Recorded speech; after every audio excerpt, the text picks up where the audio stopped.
देवराजसेव्यमानपावनाङ्घ्रिपङ्कजं व्यालयज्ञसूत्रमिन्दुशेखरं कृपाकरं नारदादियोगिवृन्दवन्दितं दिगम्बरं काशिकापुराधिनाथकालभैरवं भजे।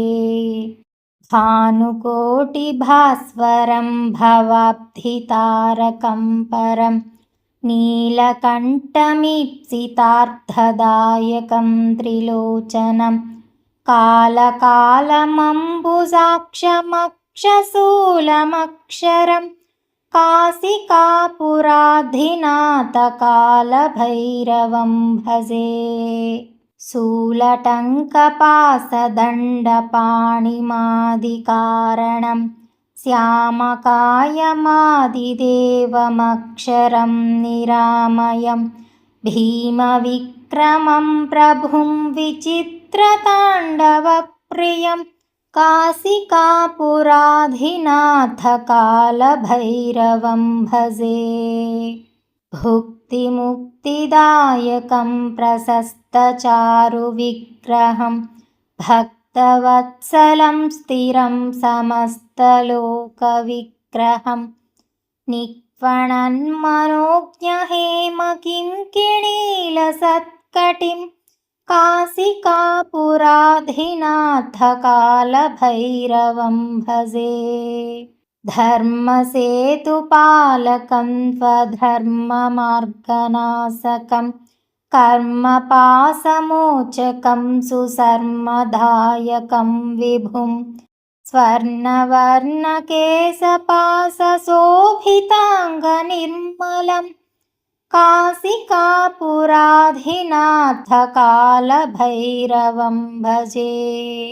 रत्नपादुकाप्रभाभिरामपादयुग्मकं नित्यमद्वितीयमिष्टदैवतं निरञ्जनं मृत्युदर्पणासनं करालदंष्ट्रभूषणं काशिकापुराधिनाथकालभैरवं भजे।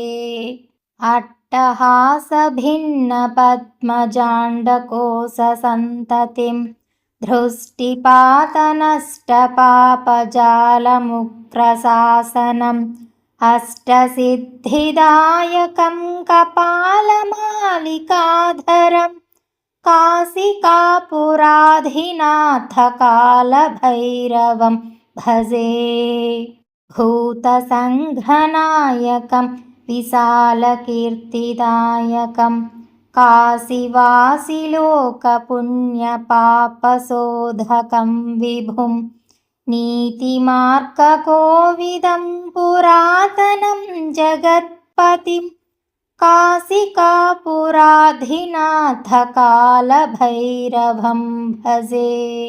कालभैरवाष्टकं पठन्ति ये मनोहरं ज्ञानमुक्तिसाधकं विचित्रपुण्यवर्धनं शोकमोहदैन्यलोभकोपतापनाशनं ते प्रयान्ति कालभैरवाङ्घ्रिसन्निधिं ध्रुवं ते प्रयान्ति कालभैरवाङ्घ्रिसन्निधिं ध्रुवम्। इति श्रीमच्छङ्कराचार्यविरचितं कालभैरवाष्टकं सम्पूर्णम्।